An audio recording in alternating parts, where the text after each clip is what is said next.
Hey, what is up guys? Guitar here, welcome back to another Brown Dust video. Alright, so we have new events, basically new mercenaries. A little bit late, I know, but we're still gonna cover it, alright? But first, this video is sponsored by beautifulhello.com. It's a website that has thousands of beautifully designed clothing to choose from. Pepe Frog hoodie, anime girl hoodie, they have it all. And it also has free shipping worldwide, so you're gonna get your clothes no matter where you're from. Alright, make sure to insert the relevant codes to get some discounts off. Check it out, links will be in the description below. First things first, Winter Ice Dice event, or whatever you want to call this, Winter Wonderland Ice Dice. Make sure to not miss any of these awesome rewards. So basically you get to roll 3 dices every single day with the interval of at least 1 hour in between each of the dices. So I've already rolled one more than 1 hour ago. Let's go and see what can I get with the third one. Boop, 5. Alright, 1, 2, 3, 4, 5. We got red slimes times 2. Not bad, not bad. For the first couple of days this event was released, I think I missed like 2 or 3 dices. Yeah, that was upsetting. So try not to miss any of the rewards at all. I think everything that you get right here is pretty good. Ideally you want to aim for the rank up stars, diamonds, etc. But again, it's not something that you can choose. It's gonna be dependent on the RNG. Of course, try your best to finish the number of laps. I've already finished at least 1 lap. So yeah, hopefully I can finish 3 laps soon, get the legend scrolls times 20. I will do another poll video. A bunch of awesome new events. So Ice Dice from November 28th to December 26th. We have Bling Bling Xmas, Fortune Cookie Lunar New Year, of course. All of these will be introduced. So basically Mercenary Recruit from December 19th onwards to January 9th will increase by an additional 1. So that is awesome. Of course, Christmas and New Year login bonus, 700 day anniversary bonus, Soul Gear discount coming in on January 22nd. That's still a while more, that's like 2 months from now. Still a pretty long time, not sure if I'll be able to wait all the way back then to do all the massive Soul Gear summoning. Also, we have Winter Wonderland login bonus, login every day between 3 o'clock to 14:59. Alright, every day, get red slime cleans, premium scrolls, horseshoes, etc. Okay, so let's talk about the Black Scorpion mercenaries, Kiria, Aizen, the updates. What are they all about? Alright, so first things first, Kiria. Is she good? Is she bad? Is she useless? I would say she's a meh for me, you know? Like when I say meh, I mean she's alright. She's not bad. She's not like super good or super strong, and she's not like a must-have or anything like that. I think she's one of those few mercenaries that, like, unfortunately just came out at the wrong time. Just like how Larkis works, you know, Larkis is not bad at all.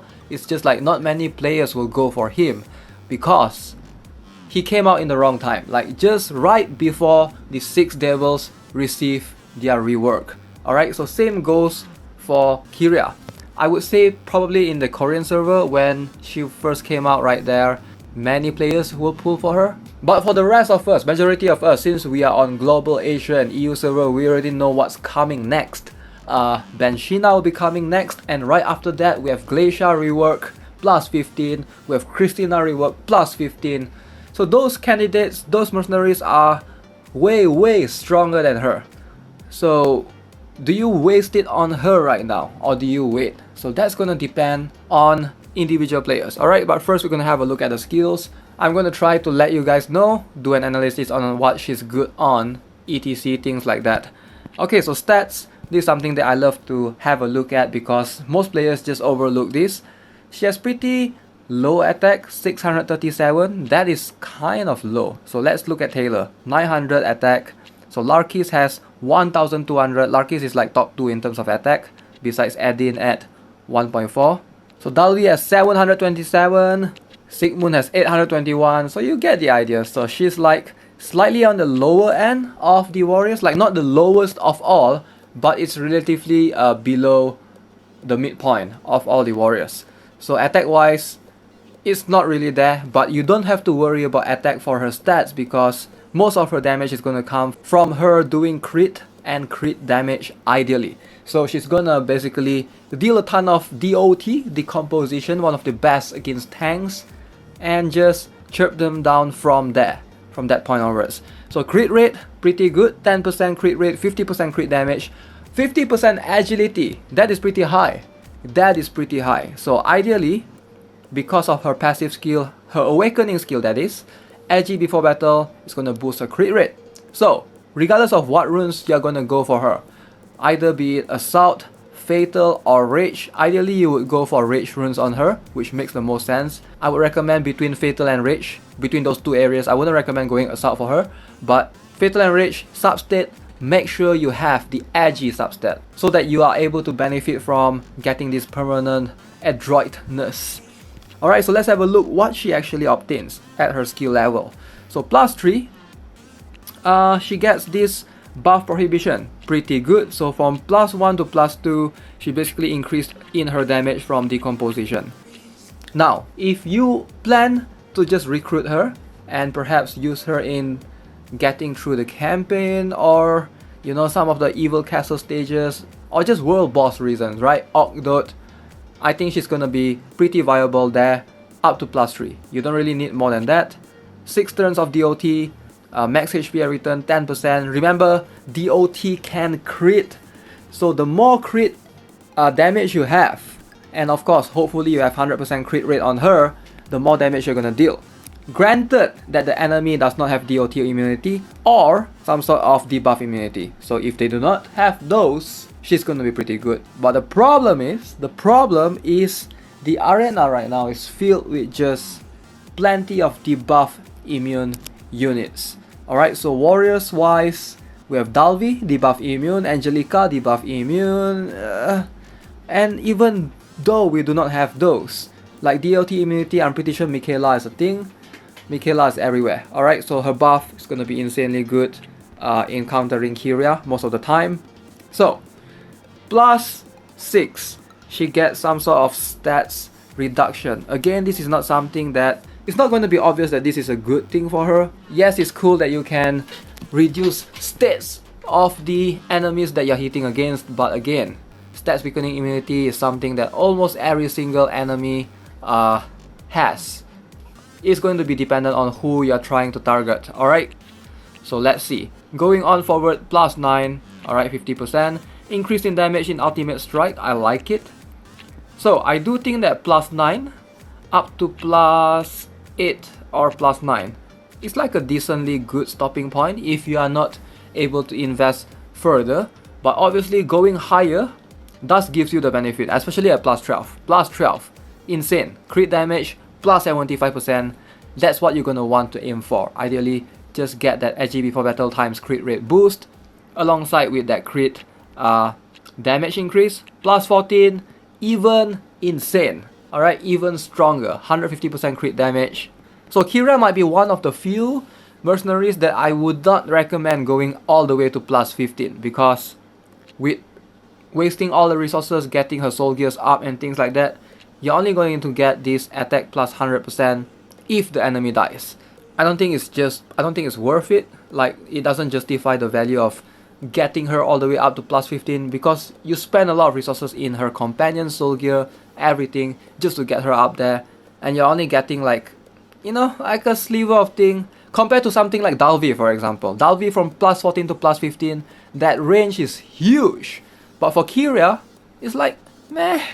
It's a meh for me, you know, like, alright, 100% attack, that's about it. Alright, so with that being said, I would not recommend anyone to go for Kiria. Alright, unless you're a veteran player and you have plenty of resources, then go ahead, obtain Kiria. If you are not, you are a free to play, I would say avoid her for the timing, because you want to gather your resources, spend them on the next banner, which is Benshina. I do think that Benshina is going to be much more viable and much more meta compared to Kiria, and I think most of the veteran players already know this, right? Even Christina and Glacier down the road, both of them are going to be way much more meta than compared to Kiria. She might see some use once Glacier comes, because Glacier, from what I heard so far, does not die to anything except for DOT. DOT might be one of the few easier methods to rid off Glacier. But again, once Glacier comes, it's going to depend on positioning because Kiria does have a skip tile. Most players are going to place their Glacier in front anyways, from what I've seen, to replace Lucius. So it's something that you have to consider. Is that going to be a thing? As of right now, Kiria is only going to be useful against Cowley. And I know many players have been struggling in getting rid of Cowley, but I would say just suck it up, man. Just suck it up. Wait for 1 more month. You're struggling with Cowley. I get you. I'm gonna pat you in the back and say, hey, just 1 more month. Just 1 more month. Wait for Benshina. Benshina is gonna be better. Benshina will help you get rid of all the Cowleys out there. Alright? So just hold on there. Don't be the one that, you know, throws your money into the dustbin. Like, don't be doing that. Don't waste it on something like Kiria. Alright? Benshina is gonna be way better. So wait for a bit. I think like 3 more weeks around there. Alright, so Benshina comes, obtain her instead, build her. She's gonna be way better in countering Cowley. To sum it up, she basically comes out in the wrong time. Right now, we just have this jumpstart quest, right? So jumpstart quest, do you guys remember jumpstart quest? Alright, so in that particular mercenary list, we have 2 mercenaries that are sort of in between a Kiria. Alright, number 1 is Anastasia, number 2 is Foxy. So both of those can replace a Kiria easily. Of course, Kiria can have up to plus 14 or plus 15. But if you're looking for range, Anastasia is better. If you're looking for multi-hit and nullify buffs, Foxy can do that. So why go for Kiria? So why spend the extra investment? Like I mentioned, unless you have plenty of skill books lying around, you just, you know, itch for a new mercenary to build, then yes, go for it. Otherwise, it's not something that I would recommend at all. Alright, so moving on to the next mercenary unit, Aizen. Now this, my friend, this is something different. Alright, so ideally, when I saw the concept of Aizen for a 4-star, I was like, oh my god, that is definitely a cry killer. That is a perfect cry counter. Except, if you want to get Aizen right now, you are forced to pull Kiria alongside with him. Alright, there's no way for you to recruit Aizen without recruiting Kiria. So that is a huge problem for me to even recommend Aizen right now. So it's going to be something that's like, I would say, let me explain how strong he is. Here's the thing, if you look at the stats for Aizen, ideally I don't think the stats matters. He's gonna be one of those few exceptions that he's a hidden gem in that underground arena, tournament and guild wars, where he can actually help you eliminate some of the annoying 100% defense units, right? So because Aizen has this skill right here, where he ignores enemies' damage reduction effect caused by defense. So basically he's like a 4-star Wilhelmina without the multi-hit.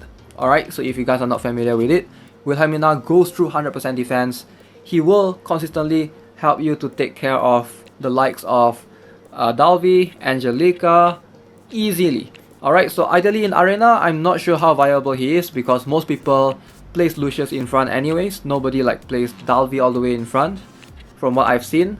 Maybe in the lower ranks, but not at least not in Grandmaster. Alright, so he's gonna be pretty strong. If you can get him up to plus 15, that's really good. But even then, I think getting him to plus 9, that's gonna serve more than enough of a purpose to get rid of Dalvi, Angelica, maybe Lilian or Arkan. He's just one of those like very unique ones that is going to be a hidden gem in your arsenal in trying to tackle Guild Wars content much easier. Aizen, I would say, he's a really solid unit, very unique. No 4-star units, warriors, can do what he does right now, as of right now. Of course, in the future we might see some, but as of right now, there isn't any 4-star fixed damage. Yeah, there are some like Dr. Logic and things like that, but they are not commonly used. So I think Aizen is going to shine for sure if used correctly. The only problem is Kiria being in the same banner as him. I would say once they are both removed from that same banner, I would specifically pick Aizen as a 4-star selection and 5-star something else, for example, and then go pull for him instead. Most likely that's gonna happen. I'm gonna try to get myself an Aizen, but definitely not right now. I'm gonna save my scrolls for Banshina, which is about to come in like perhaps near the end of December. So yeah, definitely I'm hyped for that. Alright guys, that's gonna be it for this analysis video. Hope you enjoyed it and let me know what you guys think of the new mercenaries. Are you guys pulling for them, already pulled them, or have not yet, still deciding, things like that. As always, if you enjoyed the content of this video, feel free to subscribe, give this video a like. I'll see you guys in the next one. Have a nice day. Goodbye.